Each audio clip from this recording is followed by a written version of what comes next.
Kuri uyu wa kane tariki ya 20 Gashyantare 2025 Amerika yatangaje ko yafatiye ibihano General Retired James Kabarebe na Lawrence Kanyuka umuvugizi wa M23. Amerika yashinje General Retired Kabarebe usanzwe ari umunyamabanga wa leta ushinzwe ubutwererane bw'akarere muri Minisiteri y'Ububanyi n'Amahanga kuba umuhuza wa leta y'u Rwanda n'umutwe wa M. Sibyo? Banza urebere. Amerika igize gutya isohora itangazo. Gihe cyane. Ngo rifatire umutungo wa James Kabarebe. Sibyo? James Kabarebe. Ahuriye n'igihugu cya Kongo. Abarizwa ku butaka bwa Kongo se? Yagira ngo uruhare gukuriye M23. Ariko M23 nta muntu utazabivuga kayishyigikira. Ngaho bayirega Museveni, bakayirega umukuru w'igihugu cy'u Rwanda, bakayirega Ubufaransa, bakayirega Uburayi. Sibyo bizashoboka biti? Mbega uko agakumye kose muri M23. Reka nkubwire. Iri tangazo Amerika isohoye. Reka twizeye ko ishobora kuza kwisubiraho. Kubera ko ndarire nkasanga imeze nk'aya matangazo mpuzamahanga ajya asohoka. Yakoze ibyegeranyo ngo twarebye dusanga mu Rwanda ngo gutya na gutya, ugasanga ntibisobanutse. Sibyo? Ariko nujye kureba neza uzasanga ibi bintu ari propaganda. Nta kintu nta kuri kuba kubirimo. Nta gifatitse kirimo. Sibyo? Niyo mpamvu uba ugomba kureba ukitegereza neza. Ukareba uko bigomba kugenda byose. Yego.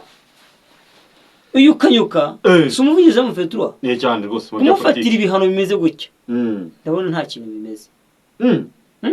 Mu kanya turaje tubasomeye iby'itangazo nuko ryagenze. Twumve n'icyo umuvugizi wa leta y'u Rwanda yabitangajeho. Sibyo? Yego. Ariko ikirimo gikubiyemo. Nuko bavuze ngo ibi bihano ntacyo bigize gute, ntacyo bimaze. Leta y'u Rwanda amaje kujya gute yamaje kubinenga. Ariko se nibi binenze amaherozo y'ibi bintu araza kubiye yahi.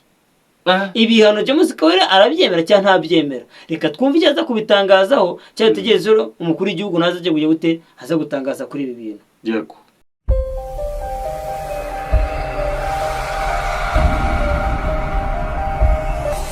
Abasenga TV kora subscribe. Twongeye kubasuhuza nshuti zacu, nshuti mudukurikiye kuri channel zanyu, no kuvuga Abasenga TV na Mutwara Sibo TV. Tunejejwe no kubana namwe. Nanone rero kandi muribona turagarutse tuje kumeza y'ubusesenguzi, turi kumwe n'umuvandimwe wacu wa Isaac. Mu nkundi rero ariko tutaramwakira, reba hasi utarakanda subscribe uyikande kugira ukomeze kubana natwe ndushyira notification za gitubona. Mu nkundi tumwakire. Haza amakuru. Yes. Amakuru ni meza. Urahora komeye. Ndashima Yesu. Kitubeshejeho. Turagarutse rero komeza busesenguze. Yego. Tusuhurize nk'abantu niba ufite abusuhuza nk'abandi tubasuhuze vuba dutangira nabo nyabanye. Abanyarwanda mwese aho muri. Gahunda yacu ni ukwigira. Kuki? Gahunda yacu ni ukwigira. Ushobora Abanyarwanda ko turi. Gahunda ni ukwigira. Abanyarwanda wese ahari. Gahunda yose ni ukwigira. Haza. Yes. Eje nuko mva bitenye isano n'ibihe turimo. Ibihe turimo se nibi. Turimo nta kibazo kirimo gihambaye gihe twose buriye. Okay. Ubwo nta hantu byafitanye isano n'ibi bihano byafashwe. Ibi bihano se? Ahari kundi umunyarwanda bakwiye kwigira hano hose ari. Nibyo. Okay, no bisabye. No, ukomeje kuri ibihano, sibyo? Ndagira ngo tubiganiraho gatoya. Yego wa mugani. Byasotse mu binyamakuru bigiye bitandukanye mwagiye mubibona. Nyamakuru yose byo mu Rwanda ibyo mu mahanga byamaje kubyandika. Mwumvishe by'umuvugizi wa leta y'u Rwanda Yolande Makuru yatangaje. Kandi mwumvishe n'itangazo leta zunze ubumwe za Amerika zasohoye. Ubwo rije ryongera kuri rya rindi. Ububirigi bwasohoye naryo. Ariko nabo burisohora ku Rwanda rwamaze kwifatira ibyemezo. Ari kumva ibyo byose icyo bishatse kuvuga nuko tugiye kubiganiraho mu minota mikeya dufite. Yego. Dusobanurire riteye bisomeze harimo wenda nk'abantu babaryamye rero batabibonye neza. Abantu baryamye batayibonye itangazo riravuga ngo leta zunze ubumwe za Amerika zafatiye ibihano retired James Kabarebe ibihano bijyanye n'umutungo ibi ngibyo byose nk'uko muri tangazo aho ngaho muri kurisombega. Reka tureke bakurikirane itangazo ibyo byaba byiza kurushaho. Reka turasomere. Itangazo riragira riti u Rwanda rwanenze ibihano Amerika yafatiye General Retired Kabarebe. Guverinoma y'u Rwanda yamaganye ibihano leta zunze ubumwe za Amerika zafatiye General Retired James Kabarebe zimushinja uruhare mu ntambara yo mu burasirazuba bwa RDC Congo aho umutwe wa M23 ukomeje gushegesha ubutegetsi bwa Gisekedi. Kuri uyu wa kane tariki ya 20 Gashyantare 2025 Amerika yatangaje ko yafatiye ibihano General Retired James Kabarebe na Lawrence Kanyuka umuvugizi wa M23. Amerika yashinje General Retired Kabarebe usanzwe ari umunyamabanga wa leta ushinzwe ubutwererane bw'akarere muri Minisiteri y'Ububanyi n'Amahanga kuba umuhuza wa leta y'u Rwanda n'umutwe wa M23. Yavuze ko ibi ari mu rwego rwo kuryozwa abayobozi bakomeye nka Kabarebe na Kanyuka bagira uruhare mu bikorwa bya RDF na M23 byo guhungabanya umutekano mu burasirazuba bwa Kongo. Iki gihugu cyatangaje ko Kabarebe na Kanyuka bafatiwe ibihano biciye mu biro bishinzwe kugenzura imitungo mpuzamahanga muri Minisiteri y'Imari. Umuvugizi wa guverinoma y'u Rwanda Yolande Makoro yavuze ko ibi bihano bitumvikana ndetse nta shingiro bifite. Ati ibihano nta shingiro bifite. Umuryango mpuzamahanga ukwiriye gushyigikira imbaraga akarere kari gushyira mu bikorwa mu buryo bugamije kugera ku gisubizo cya politiki aho kuzica intege.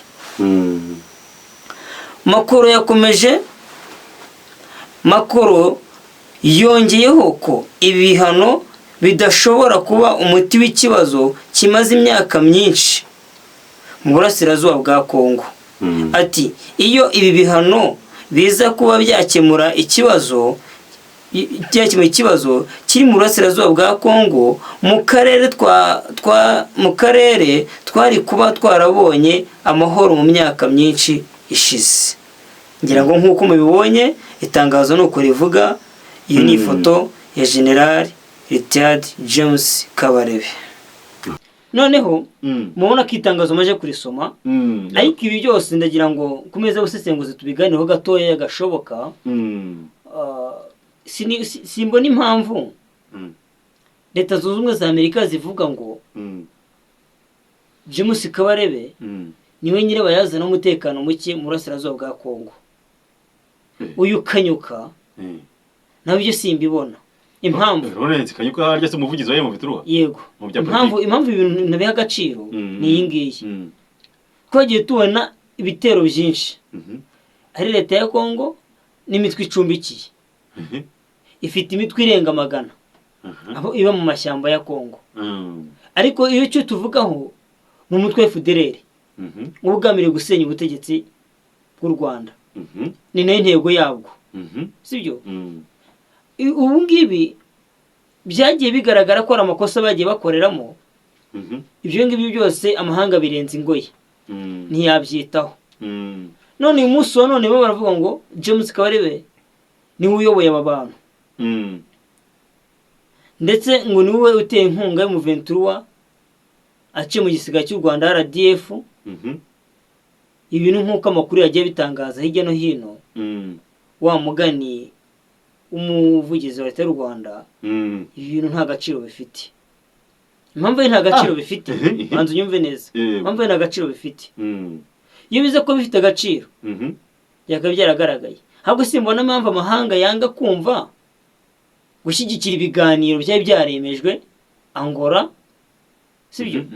Byo kumvika mutwe mu 23 kugira ngo Gisekedi agira ibyo ashyira ku murongo kandi mu 23 naye igira umurongo ihabwa. Bakaba batangiye kubishinja Kabarebe. Kagame muvitiro wabaye bwe gusubira inyuma twarabibonye amatangazo asohoka ngo nisubira inyuma. Ivyo bintu byose byo gusubira inyuma amatangazo yarasohotse. Ariko nayo baza ngo mbese irasubira inyuma ijya hehe? Bigeze bayereka hijya? Ntago bayiheretse. Sibyo? Ntago bigeze bayerekana ni igomba gusubira ijya. Nose wanyirukana ukambwira ngo ginda kwirukanye. Unyirukanye njya hehe se? Okay. None si ibihano ko numva biremereye. Ibi bihano biraremereye ariko nanone ndabona nta n'uburemere bifite. Impamvu nta buremere bifite kuvuga ngo James Kabarebe bamufatiye ibihano by'umutungo n'ibiki byose. Ibi ngibi nta kintu bivuze. Impamvu nta kintu bivuze kuko iyo biza kuba inyabayazana y'ikibazo ari James Kabarebe. Twagiye tubona abantu benshi bagiye babikomozaho babigaragaza ntago ikibazo ari Kabarebe. Ntago ari uteje umutekano muke mu burasirazuba bwa Kongo. Wapi? Ntago ibi nari ukuri, iyi ni propaganda. Ikibazo bitanibaza. Ubundi buri hari imitungo iyo bayifatira imitungo se buriya bazayimusubiza cyaba yifatira birarangiye. Buriya byarangiye kiretse ubwo ngubwo ikibazo kivuye ariko sinzi ko ibyo batekereza ubwabo byaba binarangiye. Kuko simbona James Kabarebe muri ibi bintu. Kushobora kuba ahombye. Ahombye? Buri ibintu kuvuga iyo umuntu agufatira umutungo ubuhombye niko ntekereza. Umutungo mu by'imari rero burara amategeko nanone abigenga nta gupfa gufatira umutungo w'umuntu. Ba leta zunze ubumwe za Amerika nubwo zabitangaje ariko ntabwo zita zibishyira mu bikorwa kuko zizi neza ko ari amategeko abagenga umutungo w'umuntu kandi umutungo w'umuzwe ntavogerwa. Kuva ntavogerwa rero ntabwo bafite ibimenyetso n'iki byose byerekana ko Kabarebe ari we ufashe M23 ndetse n'igisirikare cy'u Rwanda. Sibyo? Niyo mpamvu nkubwira ngo ibi bintu bagomba kwica bakabitegereza bakabishushanya bakabirebana neza ubushishozi. Kuko bitabaye ibyo byaza kugorana. Ejo nabonye Ububirigi leta bambwira ati rero niba ari uko bimeze aho kubwira abantu ibyo mwaseze mukoze kandi mwe nyirabayazana ikibazo bimuzi cyo basize bakoze ubwo no kuvuga sibo baciye imipaka sibo bakoroneje ibihugu barabikora sibyo abyinshi sibo babikoze se sibo bazi ukuri se nase baje kuri kamera bakavuga ukuri kwese bwo bavuga ko M23 yari bo bayihaye intwaro kuri bavuga oya bavuga ko M23 haniri nundi haza ubutaka bw'u Rwanda reka ese baciye imipaka abakoroni ikibazo se ko niba ari ibyo none uko ubutaka bw'iki babutwaye bwacu niba arabutwaye niyo mpamvu ibi byose bumva ngo byagenze gutya bituma abanyarwanda hirya no hino bagenda basigara inyuma ariyo mpamvu n'ibintu byose byagiye bikora bari byo na Tanzania hari intara yacu na Uganda ibintu byose rero niyo bagiye ariko Tanzania ntabwo tujye tubona igirana amakimbirane n'abantu bavuga ururimi rw'ikinyarwanda na Uganda nuko ariko bari abantu barabitwa kandi barabataka sibyo ntabwo rero byose byazanye bihora muri yegeregere ntabwo byaba ari byo niyo mpamvu bari bakwiye kubanza bakareba mbese icyo M23 ivuga cyumvika cyari cyumvikana bakeka gukirwa ngo u Rwanda ngo rwikoreye ibi ngibi u Rwanda nirwo rufasha M23 none bumbere igihe bakoronezaga abanyafurika ninde bavugirizaga hindura bansubiza kigeze ko bicaga baracaga bagakiza ese umunsi bakitonze kwivanga muri politike z'akarere ahubwo bagashyigikiye ibyiza akarere gashaka kugeraho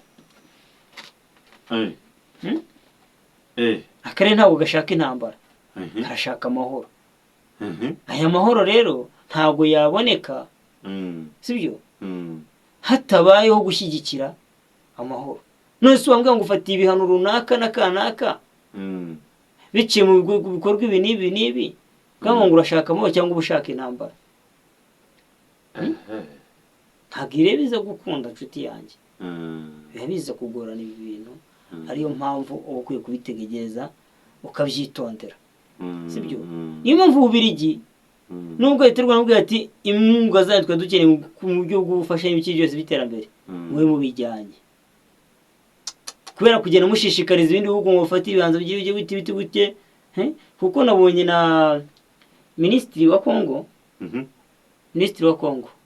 ubonye n'amanga ngira ngo icyo bamuvugize ni umuvugizi Tereza kwa kwamba byashoboka ari kumva avuga ati NBA mwanze kutwakira ngo tuvugane uzi ko yashyigiye ubufasha yasabye kujya gusura Arsenal bakamwangira aho se ngo kujya bakomanyiriza u Rwanda ngo inkunga zose ziveyo muri Bayern Munich muri Arsenal Paris Saint-Germain haza abantu batangiye kwinjira muri football kandi ziko football nta hirengera urana politique umva si ikibazo ngantu mbega abantu rwose u Rwanda rwabonaga rwafite inshuti bazitandukanye narwo ni politique ni propaganda sibyo niba uhiriye mu nzu ntawe udapfunda imitwe nibyo ariko se waretse no kujya gushakira aho bidakunda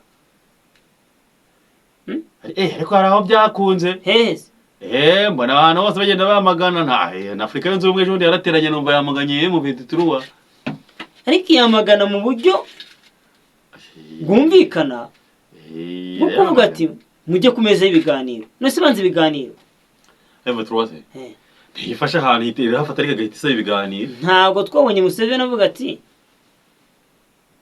nibajye kumeza ibiganiro nicyo gihe niho amahoro azaboneka none se niba bari abantu bataranze imeze ibiganiro ikita muri Gisegedi atajya kumeza ibiganiro ariko urumva bite byihebe ngo ntago wajya ntago wakwana ibiganiro n'abateroriste ibyo ntago mbifata nk'ukuri n'abaterabwoba ntago ibyo mbifata nk'ukuri mpamvu ntabifata nk'ukuri ahubwo ibintu ni byo kurwanya u Rwanda harimo batangiye bavuga ngo umunyarwanda wese akwiye kwigira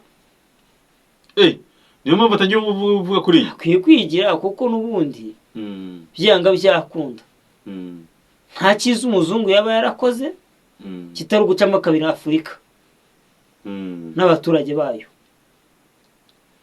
ikibazo nanone nabitite tugibaza ubuse umuzungu none niba wahaye imbunde mu Ventura koko arabibwira ngo tangira urase ubundi yamuvutira ku giti yumva nk'abakongomani ubundi byaye mu Ventura ntabwo ibyo nshaka ko tunagarukamo cyane twaturi ku matangazo yagiye asohoka kuri breaking news amakuru yagiye asohoka ari nabyo twashaka kurebaho gatoya sibyo iyo Ventura birayireba nuko byagenze sibyo ariko ibyo uvuga ngo leta y'u Rwanda James Kabare n'uyoboye na Kanyuka biriya bintu ntago Ventura biyobowe n'abantu babiri ngo bikunde sibyo ntago byashoboka kuko tuwe mu Ventura tubona ifite abayobozi bayo n'ifite abavugizi ifite abacyakuru n'abo guverinoma n'icyo byose sibyo ntabwo nibaza icyo Kabare yajya kumara muri mu Ventura byayimarira ikize ari wo musha avuga ati mu Rwanda rugomba kugira amahoro gasagamba ahubwo kayi cyo gomba kureka ari umutekano w'u Rwanda mbese umeze neza nubwo yari teyarinze ariko ntibivuze yuko atagomba kureberera ibikwiriye siko bimeze byanga byakunda rero iri tangazo nuko ryagenze nibyo tubashe kuba twabivuga ntiyagira n'amakuru asohoka atandukanye ibyo ngibyo turaza kuba bamenyesha ubwo reka dutegereze itangazo ry'umukuru w'igihugu nashobora kuza kubivugaho ibi bintu bamugane ashobora kubivugaho Excellence ashobora kuza kubivugaho reka dutegereze iri tangazo sibyo murakoze amahoro Imana akomeze kubana namwe yego mukande subscribe amakuru yose ajya bageraho ku gihe na comment baduye comment di ntacyo bitwaye ibihe byiza murakoze